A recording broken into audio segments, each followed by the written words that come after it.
Okay, இப்போ நம்ம இந்த ஃபோட்டோவுக்கே இன்னொரு பேக்ரவுண்ட் செட் பண்ணுவோம். அதுக்காக இன்னொரு லேயர் ஓப்பன் பண்ணி நான் ஆல்ரெடி எடுத்து வச்சுருக்க பேக்ரவுண்டையே அதில் இருக்கிற எல்லா லேயருமே இப்போ நான் ஓப்பன் பண்ணியிருக்க 2016 நியூ லேயருக்குள்ளே கொண்டு வந்துக்கலாம். உள்ளே கொண்டு வந்து எல்லா லேயருமே கண்ட்ரோல் T கொடுத்து கரெக்டான அளவில் அட்ஜஸ்ட் பண்ணி வச்சுக்கோங்க.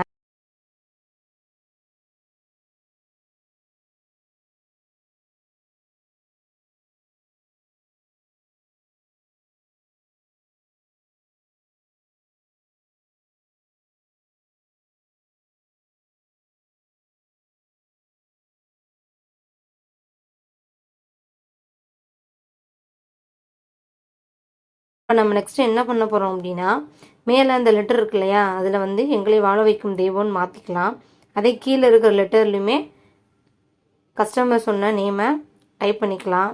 அதாவது கீழே இருக்கிற நேம்லேயுமே வேறு நேம் மாற்றிக்கலாம்.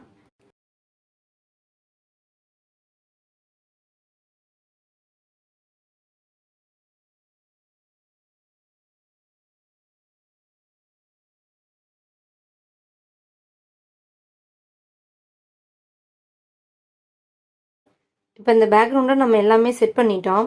இப்போ ஆல்ரெடி நம்ம ஒர்க் பண்ணி வச்சுருக்கோம் இல்லையா அந்த ஃபோட்டோ, அதை வந்து கண்ட்ரோல் AC கொடுத்து காப்பி பண்ணிவிட்டு இப்போ நம்ம எடுத்து வச்சுருக்க பேக்ரவுண்டில், அதாவது அந்த ரவுண்ட் இருக்கு இல்லையா, அதை ரைட் கிளிக் பண்ணி செலக்ட் பண்ணிக்கோங்க. செலக்ட் பண்ணிவிட்டு மேஜிக் ஒன் டூல், அது கீபோர்டில் ஷார்ட்கட் வந்து W, அந்த Wவை கிளிக் பண்ணி அந்த ரவுண்டுக்குள்ளே கிளிக் பண்ணிங்க அப்படின்னா அந்த ரவுண்டு செலக்ட் ஆயிரும். கண்ட்ரோல் ஷிஃப்ட் V, அதாவது நம்ம காப்பி பண்ணி வச்சுருக்க ஃபோட்டோவை கண்ட்ரோல் ஷிஃப்ட் V கொடுத்தீங்கன்னா அந்த ரவுண்டுக்குள்ளே வந்துடும். வந்ததுக்கப்புறம் கண்ட்ரோல் T கொடுத்து அட்ஜஸ்ட் பண்ணிக்கோங்க. இப்போ இந்த பேக்ரவுண்டுக்குள்ளே இந்த ஃபோட்டோ கொண்டு வந்ததுக்கப்புறம் அந்த ஃபோட்டோவை சுற்றி ஒரு மாதிரி ஒயிட் கலர் தெரியுது இல்லையா, அது வந்து அந்த பேக்ரவுண்டுக்கு தெரியல, ஆனால் இந்த பேக்ரவுண்டுக்கு தெரியுது. இப்போ அது வந்து எப்படி சரி பண்ணலாம் அப்படின்னா, பென் டூல் போட்டு ஃபோட்டோ ஃபுல்லாக கட் பண்ணிக்கோங்க. கட் பண்ணிவிட்டு ரைட் கிளிக் பண்ணி ஃபெதர் கொடுக்கும்போது நீங்கள் எந்த அளவுக்கு ஃபெதர் கொடுக்குறீங்க அதை பொறுத்து தான் அதை ஃபோட்டோவை சுற்றி இருக்கிற ஒயிட்டு டெலிட் ஆகும். ஸோ ஃபெதர் வந்து உங்களுக்கு எந்த அளவுக்கு தேவைப்படுதோ அந்த அளவுக்கு ஃபெதர் கொடுங்க. கொடுத்ததுக்கப்புறம் பாருங்கள், ஆல்ரெடி இருந்த அந்த ஒயிட்டு வந்து இருக்காது.